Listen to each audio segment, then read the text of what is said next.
Throughout my life, my dad's owned and operated his own business. He repairs and installs residential irrigation systems, sprinkler systems for your yard.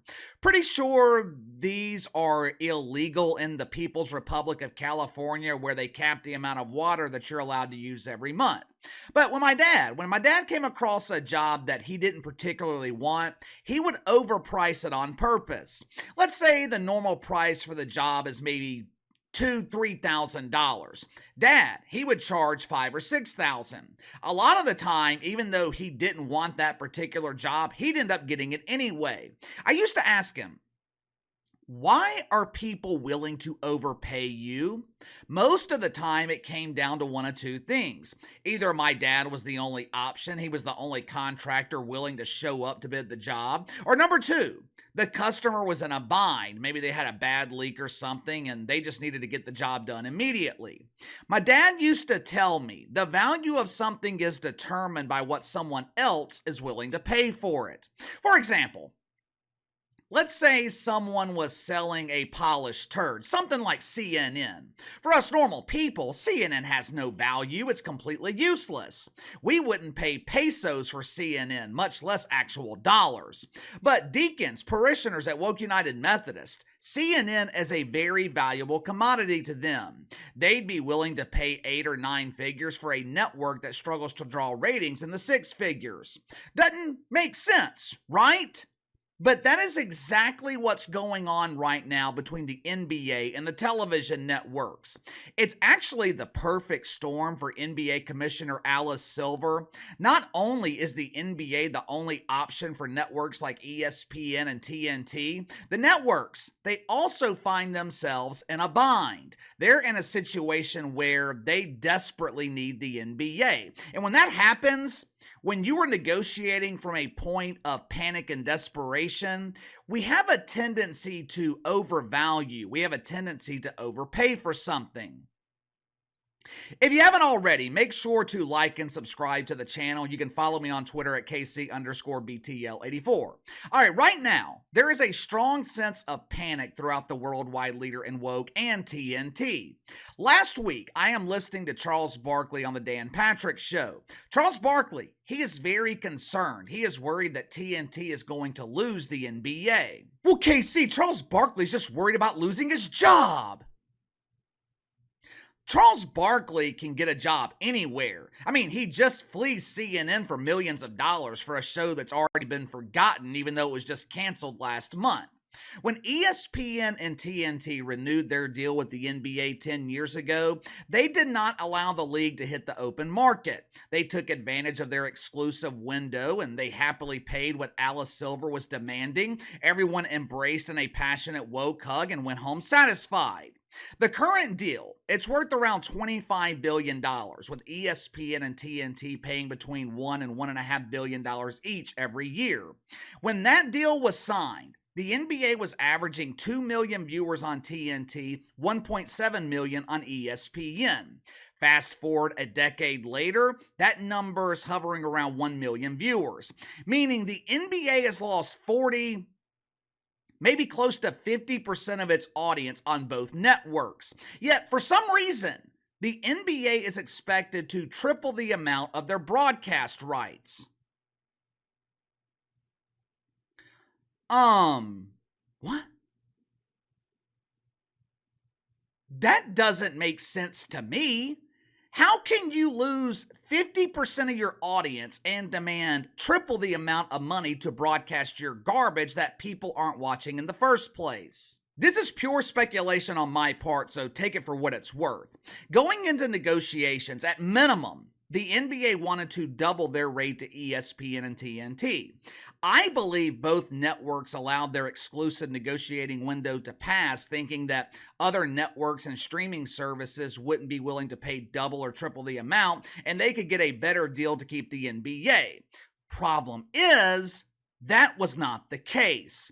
But before we dig further into that, let's get to the sponsor for today's video, my friends over at Angelic Imports. If you're anything like me, You make a habit of forgetting holidays and special occasions, especially the holidays that mean something to the women in your life.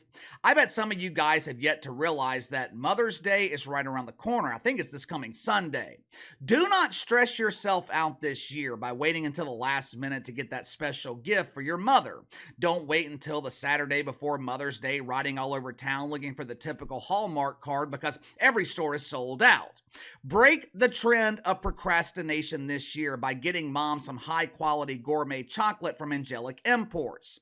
The Gouffre chocolate from Angelic Imports, it comes directly from the French, Swiss, and German border areas.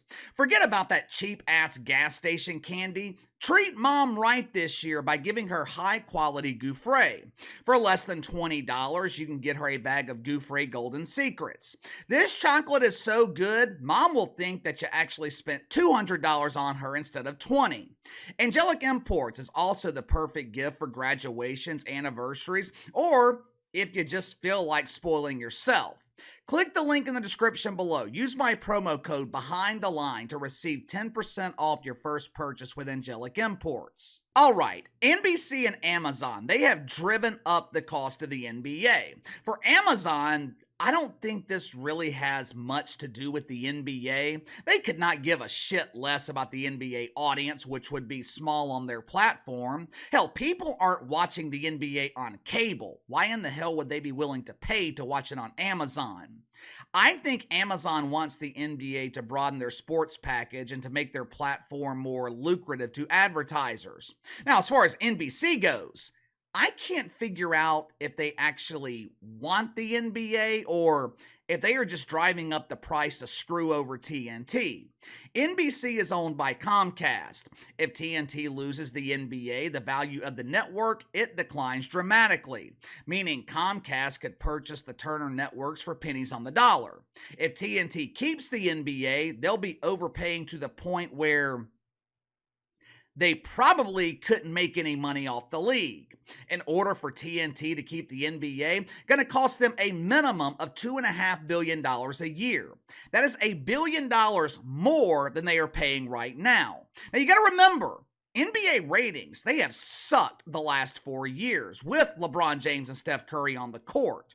Ratings have been declining with aging superstars still available. Now you're in a situation where you're essentially forced to overpay for a league that has no star power.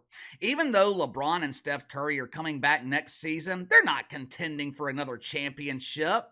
The majority of the value in the broadcast rights for the NBA, it's tied up in the 2.5 months of the playoffs. Without LeBron and Steph Curry making deep playoff runs and with no mainstream stars in the Eastern Conference, who is going to draw ratings? There's a big difference, though, between Amazon, NBC, and ESPN and TNT. A couple of years ago, David Zaslav, president of Warner Brothers Discovery, which owns TNT, a couple of years ago, David Zaslav said, "We don't need the NBA." Fast forward 2 years later, and all of a sudden, his perspective has completely changed. During a conference last week, David Zaslav, he was asked about TNT potentially losing the NBA. All of a sudden, David Zaslav loves the NBA. The NBA's been great for us. Sports are a very big deal for us at TNT.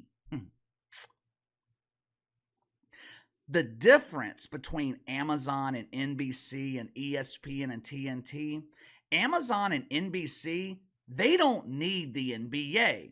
TNT needs the NBA. Think about it. What other programming does TNT offer that draws decent ratings? Name a single show. Name a series that is being produced by TNT right now.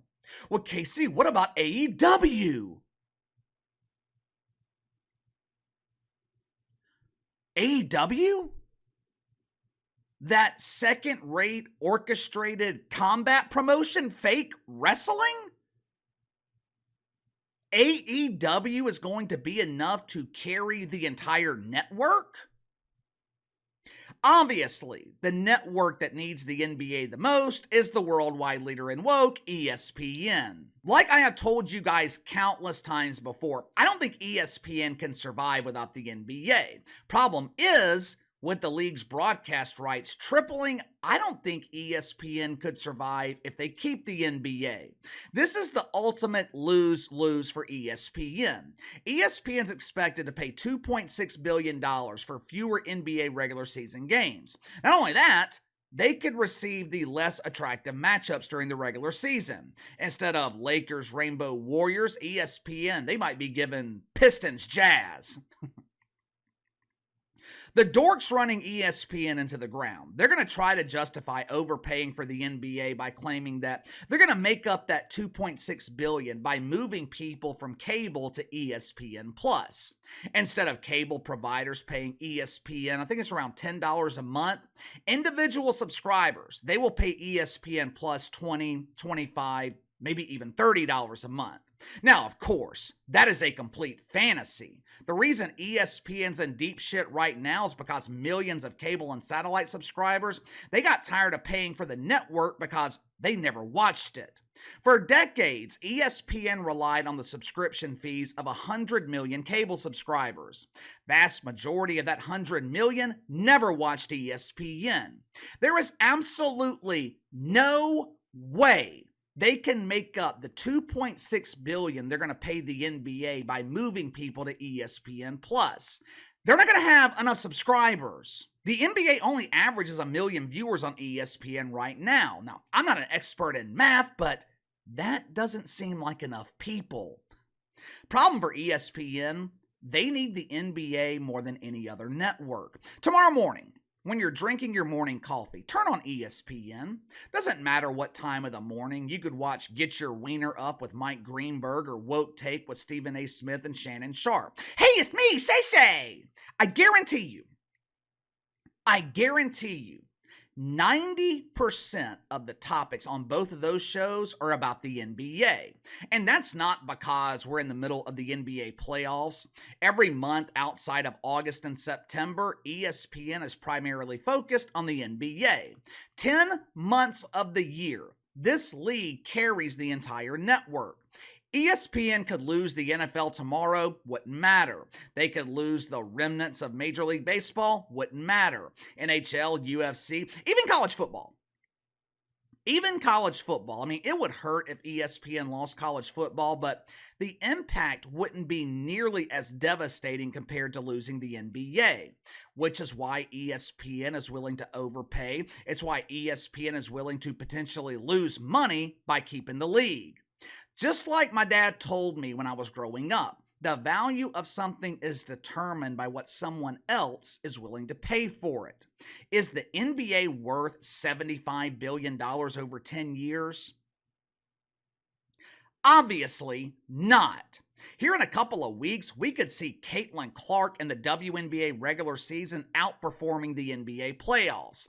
But ESPN is negotiating from a position of panic, which is insane when you think about it because the NBA doesn't really have any leverage here. You think Adam Silver wants his league exclusive to streaming services like Amazon Prime? You think he wants the NBA exclusive to NBC? I don't know anything about negotiating broadcast rights on television, but I cannot believe the NBA is being this overvalued. The All-Star Game, worthless. Regular season, worthless. Ratings for the playoffs are in decline. Smallest audience for the NBA Finals has been in 3 of the last 4 years. Where is the value in the NBA? You tell me. I understand ESPN being in a panic to keep the NBA, but can you really justify overvaluing the league to this point? How can you justify paying an extra $1 billion for a league that is in steady decline? Would ESPN cease to exist without the NBA? Let me know. Sound off in the comments below. Like, subscribe, share the video. Appreciate your support. Best way to contact me is by email at btlkc84@gmail.com, KC_BTL84 on Twitter, and I'll see you guys tomorrow.